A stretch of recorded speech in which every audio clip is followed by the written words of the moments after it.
there are no easy answers, particularly when the legal setup is that if you are making claims, we are the best at ESG, we're kinder to the planet, you're going to have to back those up with evidence.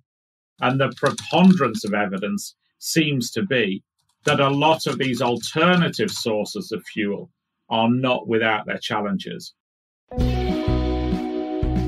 ESG has exploded into compliance and business consciousness in 2021. Join Tom Fox, the voice of compliance, on the ESG Report and learn about sustainability risks, opportunities, and issues that business leaders and compliance professionals need to know about regarding ESG.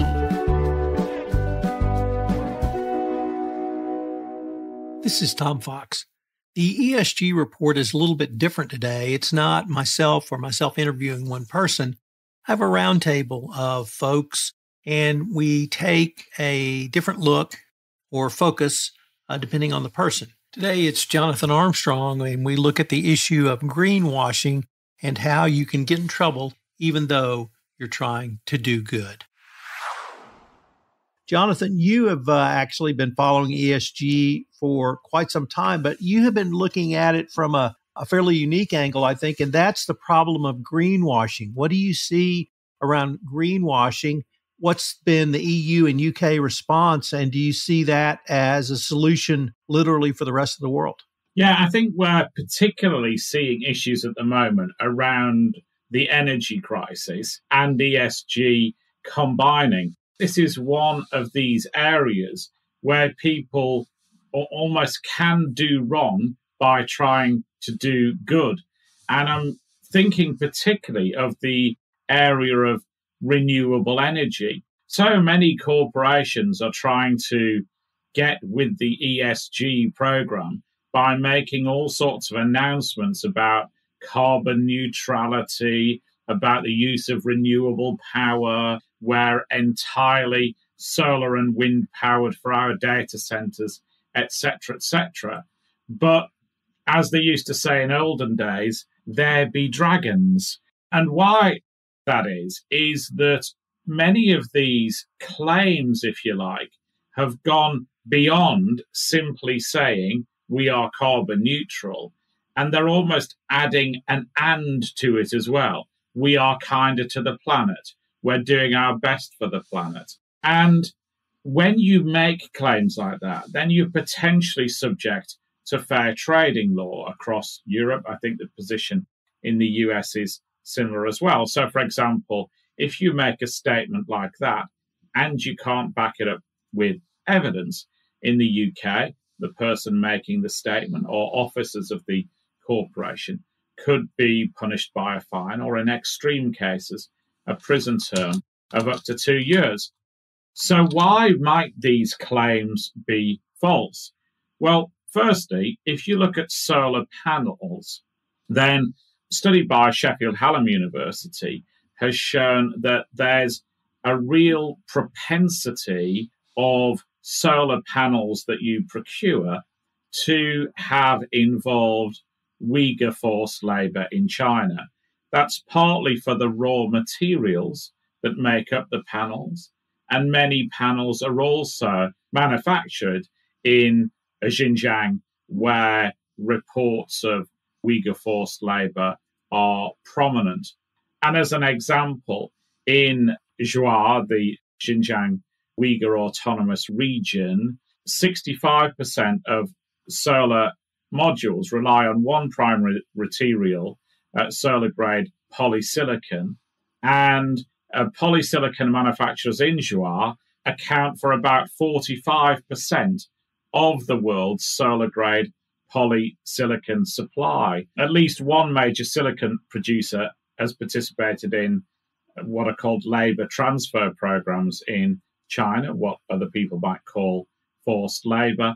And all four of Zhuar's polysilicon manufacturers have reportedly incorporated raw material from an organization that, again, has forced people off farms in rural China, allegedly, into hammering silicon into small particles to make up the solar panels. So You might say, well, I'll forget solar then because there are many issues with solar panels. I'll go to wind instead. But in January 2018, ActionAid published a study of human rights abuse in the wind turbine supply market. They're particularly focused on the market in the Netherlands, obviously a big user of wind turbine. And they said that many of the materials used in wind turbines were mined in low and middle income countries in Asia, Africa, and Latin America. And they said that issues with wind turbines could include armed conflict, corruption, tax evasion, forced labor, displacement, destruction of ecosystems, and depletion or pollution of water supplies. They also thought that children, women, and members of the indigenous populations were likely to be being exploited to produce wind turbines. And they said that there had been land grab for wind farm projects in Kenya, Taiwan, Morocco, and Mexico. And again, there are the same or similar allegations about forced Uyghur labor. In June 2021, for example, Apple was criticized for allegedly involving companies associated with forced labor in Zhuhai in its move to carbon neutrality. So what about battery? Well, there are similar issues with batteries as well. In this case, the main concern is child labor in Congolese cobalt mines. Biofuels, well, again, there have been big issues over palm oil and sugarcane, which has led to deforestation. There have been issues of migrant labor in India, Malaysia, and Indonesia, and allegations of modern slavery there. There's also been a UK Serious Fraud Office investigation into allegations of fraud and money laundering in the biofuels market. So, in short, there are no easy answers, particularly when the legal setup is that if you are making claims, we are the best at ESG, we're kinder to the planet, you're going to have to back those up with evidence. And the preponderance of evidence seems to be that a lot of these alternative sources of fuel are not without their challenges. Fortunately, it's not a situation where I have answers, but it is a situation where I think it's right that we highlight the risk. We shouldn't necessarily assume that green is good. Jonathan, what has been the regulators' response to these issues, if any, in the EU and UK? I think the biggest response from those that I've seen has come from the UK Parliament. The UK Parliament has had a specific inquiry into supply chains that touch on Zhuhai, and there have been proposals for new legislation. Obviously, the US has beefed up its border controls, and it can be very difficult for people to import certain types of goods into America, again, because of this reverse burden of proof. The consignments can be held at port, and you've got to prove that there's no Zhuhai forced labor in the chain that went to the production of those goods. We've proposed new legislation right across the EU. There's a proposed toughening of the UK Modern Slavery Act. So there are many legislative things happening in this space.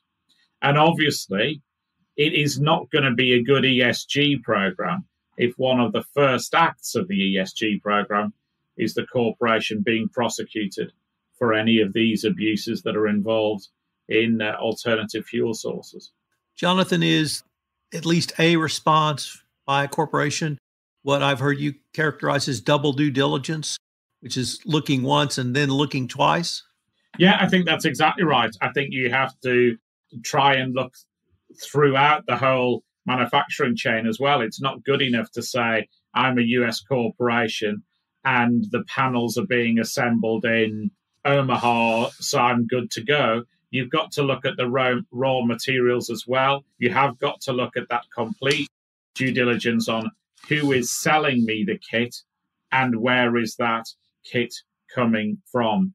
And it is a challenge for most corporations. I know that some suppliers are alive to this issue and are trying to make themselves stand out from the pack by saying, we can give you more reassurances about our supply chain too.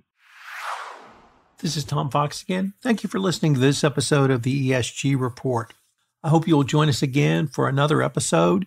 And I hope that if you enjoyed this episode and others, you would leave a review for us on iTunes, as it would help in our ratings. The ESG Report is a production of the Compliance Podcast Network and One Stone Creative.